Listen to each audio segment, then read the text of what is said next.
सत श्री अकाल दोस्तों, तुसी पिछले 2 दिनों तो लगातार अखबारों के छपदियां खबरों तो मेरा ख्याल है अंदाज़ा ला लिया होना, सूचना मिल गई होनी सारे देशवासियों को कि किस तरीके दे नाल अंदोलनकारियों की सपोर्ट करने वाले सपोर्टरां नूं अते खास करके जे कह लिया जाए कि सिख कम्यूनिटी नूं किस तरीके दे नाल भारत सरकार वालों बेगानगी का एहसास करवाया जा रहा है। साडे अगर इनू जो तो मोर्चा शुरू होया उदों तो निगाह मार के वेख्या जाए तो जिन्ने लोगों ने इस मोर्चे नू सपोर्ट किया और बड़ी पद्धर के उत्ते साडे वीरां ने सपोर्ट किया, साडे NRIs वीरां ने सपोर्ट किया, साडे कलाकार नौजवानों ने सपोर्ट किया, साडे वख-वख संस्थावां ने इस मोर्चे नू सपोर्ट किया, लंगर लाए ते सरकार ने की किया, उन्हां सारिआं नू ANI दे नोटिस जारी करके एक तरह का अंदोलन नू दबाउण की कोशिश की कि अंदोलन की सपोर्ट करन तो ये लोग पिछे हट जाण। पर इन्हां नू पता लग्या, जदों महसूस हो गया कि लोग अंदोलनकारियों की सपोर्ट करन तो पिछे नहीं हटणगे तो सरकार नू मूँह दी खानी पई, पिछे हटना पिया। अज की हो रहा है कि पिछले समय दे विच ये उही कौम है जिस कौम ने लगातार देश की सेवा की, मनुखता की सेवा की, चाहे वो केरला दे विच हड़ां की भरमार की गल आई होवे, चाहे उड़ीसा की गल आई होवे, चाहे तमिलनाडु की गल आई होवे, किते भी महामारी फैली है, किते भी कोई दुख का समा लोगों ते आया तो इस कौम ने मूहरे होके हर थां दे उत्ते सपोर्ट की। इत्थों तक कि जिस वेले साडी भारत सरकार दे हथ खड़े हो गए सी करोना के दौर दे विच और लोगों को ऑक्सीजन मुहैया नहीं करवा सकी, उस वेले वो बड़ी पद्धर दे उत्ते ऑक्सीजन भी मुहैया करवाई गई। ये इस कौम ने किया। इन्हां कौमां दी, इस कौम की दरिया दिली का एक प्रूफ है कि इन्होंने कोई नहीं वेख्या कि एक कौन है, हिंदू है, सिख है, मुस्लिम है, ईसाई है, कौन है, वो नहीं देखा। उन्होंने देखा कि एक मनुख है, एक इंसान है, इन्हू मेरी सपोर्ट की लोड़ है, तो उत्थे इन्होंने सपोर्ट की, सपोर्ट दे विच उतरे। पर अज की हो रहा है, साडी सरकार वालों इस अंदोलन दे विच लगातार जिस दिन तो ये अंदोलन चल रहा है, सरदार दर्शन सिंह धालीवाल जी होरां वल्लों लगातार लंगर की सेवा की जा रही है, लगातार। और वो जो लंगर की सेवा की, कल्ले लंगर की सेवा नहीं की, बड़ी पद्धर के उत्ते उत्थे लोकां लई शैल्टर होम बनाए, लोकां नूं वख-वख रहण दी व्यवस्था बनवा के दिती, ट्यूबवैल ला के दिते, पानी के प्रबंध करके दिते। और अज जेकर वो पिछले दिन ही भारत दे विच आए ने और वो किस लिए आए ने, अपनी बेटी अपनी भतीजी की शादी के प्रोग्राम शामिल होने लिए आए ने। ते साडी सरकार की करती है, उन्होंने इत्थे अपने घर की खुशी के माहौल दे विच उस बेटी की शादी के मौके ते भी शामिल नहीं होने दे रही और इत्थों वापस मोड़े गए ने।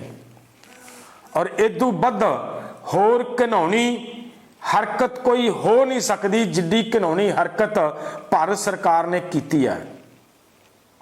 मैं ये जे कहा कि भारत सरकार बिल्कुल नादरशाही फरमान जारी करने दे उत्ते या तानाशाह हो निबड़ी तो ये कोई दो रावां नहीं, बिल्कुल सच है। एक कर विखाया भारत सरकार ने कि जो भी कोई अंदोलनकारियों को रोटी भी खवाएगा तो उहदे लई भी ये सज़ा देणगे, उन्होंने भी सज़ा भुगतनी पेगी।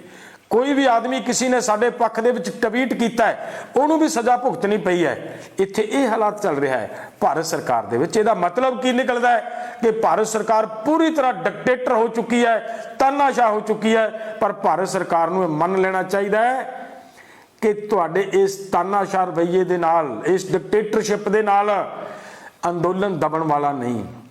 जिन्ना भी तुसी इस अंदोलन नूं दबाउण दी कोशिश करोगे, जिन्ना भी साडे सपोर्टर्स नूं तुसी तकलीफ देण दी कोशिश करोगे, ये अंदोलन उतना ही प्रचंड होएगा, उतना ही मजबूत होएगा।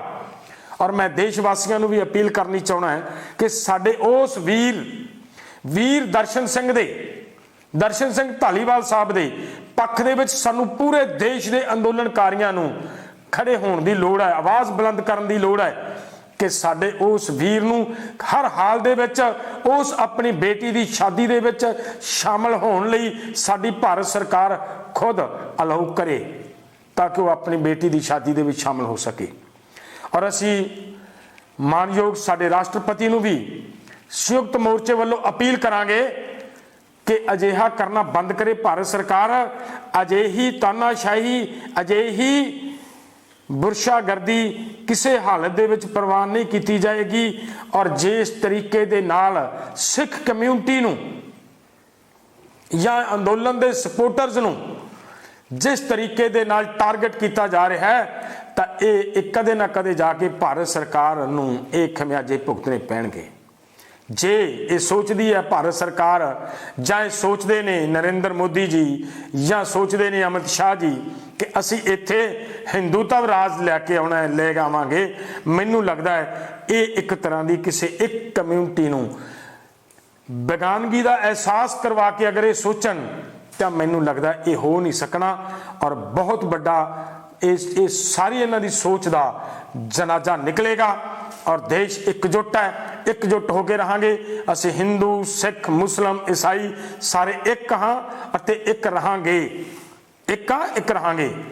और हर हाल दे विच ये मूँह की खानी पैगी। और राष्ट्रपति जी नूं साडी फिर तो अपील है संयुक्त मोर्चे वालों कि कृपा करो जी आप इहदे विच इंटरफेयर करो। अज कित्थे है साडी मानयोग सुप्रीम कोर्ट?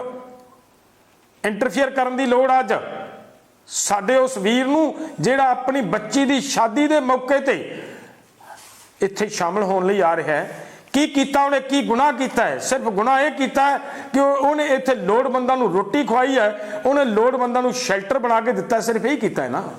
इस तो बाद होर की कीता है? की गुनाह करता? की उन्हें देश लई वखवादी आओ? की वो मतलब तालिबानी है? कौन आ वो आदमी? वो आदमी है, मैनू ये पता लग्या कि उन्होंने अमेरिका दे विच ग्रीन कार्ड मिलिया होया है।